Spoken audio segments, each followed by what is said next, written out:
So this is probably going to be the last time I'm going to drive my Land Rover Defender for a little while. I found some rust when I was doing a pre-MOT inspection and it didn't really look very good. When I was taking the rust off, it was just kept on going back and back and back, and eventually the rear cross member was a complete write-off. Now this week I've been getting quotes from various fabrication shops, and honestly it's been a little bit disheartening. Some of the quotes have been coming back and they've been upwards of £3,000 with me supplying the parts as well. So this is the end of May and my Defender's MOT is expiring at the start of June, so I'll be taking it off the road and sawing it until I can get the repairs done from a fabrication shop.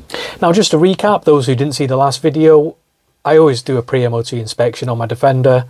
Every year I'll get underneath it and give it a good chap with a hammer, make sure there's no rust or anything like that. But obviously this year there's a lot of good parts on it. The entire chassis from pretty much like the rear cross member onwards is fine, but the rear cross member itself is really not very good. And this is definitely past patching it as well. It needs a complete replacement, and it's just a shame to actually go ahead and replace the entire chassis.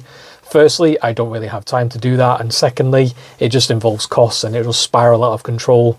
And eventually I will end up with pretty much a new truck, which would be good for me because I would quite like a new truck. It's probably something I would do, but in the short term, it's not something I'm willing to do just yet. I want to drive my Defender. I want to be getting out in the summer. I don't want to be taking it off road for 6 months plus. So I was obviously ringing around various fabrication shops, also taking in some fabrication shops as well, just to see what they could do and what they could offer as well. Some of them were just beyond my budget. Yes, they probably would have done a very good job, and yes, they were very nice people and all that sort of thing, but you know, I've got a budget in my head and I don't want to be spending £3,000 on my Defender. It's just too much money. What was in my head from the last video was between £1,000 and £1,500. I would go a little bit beyond that if I needed to for certain parts, if I needed a new exhaust flange and things like that, because the exhaust flange isn't very good. That will need replacing, I will need sleeving. Things like when they take off the actual rear guard as well, the rear fuel tank guard.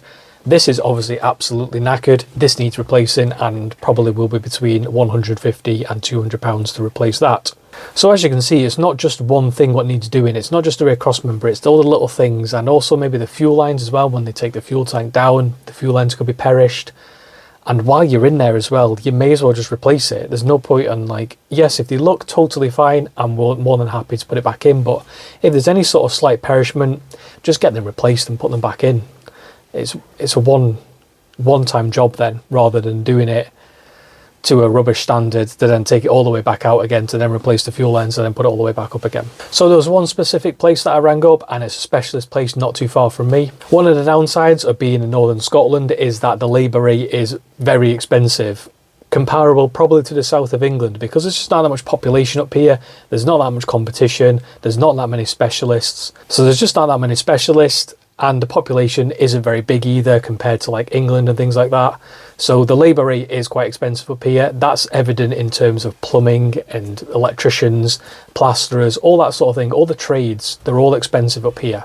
But let's be honest, it's 2026. Everywhere is expensive, everything's expensive, and it's a lot more expensive than it used to be, even in 2022. So if we think of a few years ago, we can then put another 10 to 15% on for inflation and also wage inflation and all that sort of thing. There's so many different variations in terms of where we were a few years ago to where we are now in the UK. So all that in mind, I was going in with an open mind in terms of what I wanted to spend. My budget I felt was generous and also realistic as well. So there was one garage I rang up, and it was a Land Rover specialist, not too far from me, probably about half an hour's drive from me, and they deal with Land Rovers from the last sort of like 20 years they've been established for, probably longer. So I asked them, quizzed them, how many have you done? Loads. What would you do?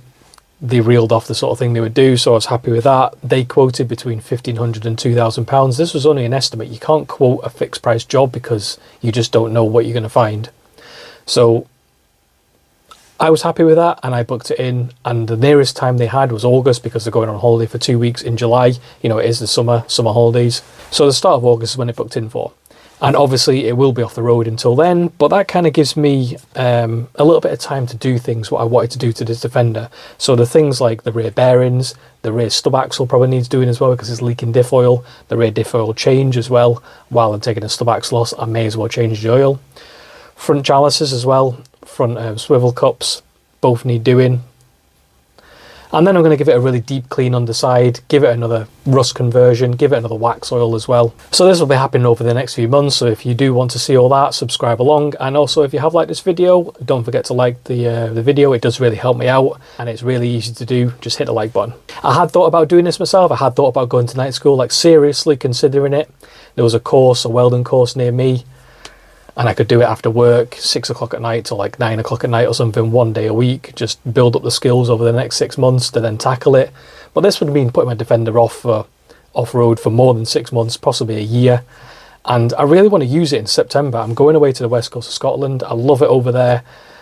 The scenery, there's the little roads, the tight twisty roads, the passing places. This is the ideal vehicle to have over there. It's just brilliant. Short wheelbase, small but tall, good road presence, and it just fits in so well over there. So I will be going on holiday in September and I do plan to take this. Now the last time I went I didn't really film anything because I was just really busy, but if you do want to see some footage of the west coast of Scotland, drop in the comments below, let me know. I'll do some sort of like Land Rover travel vlog. I'm away to take this out for a drive. I'll see you next time.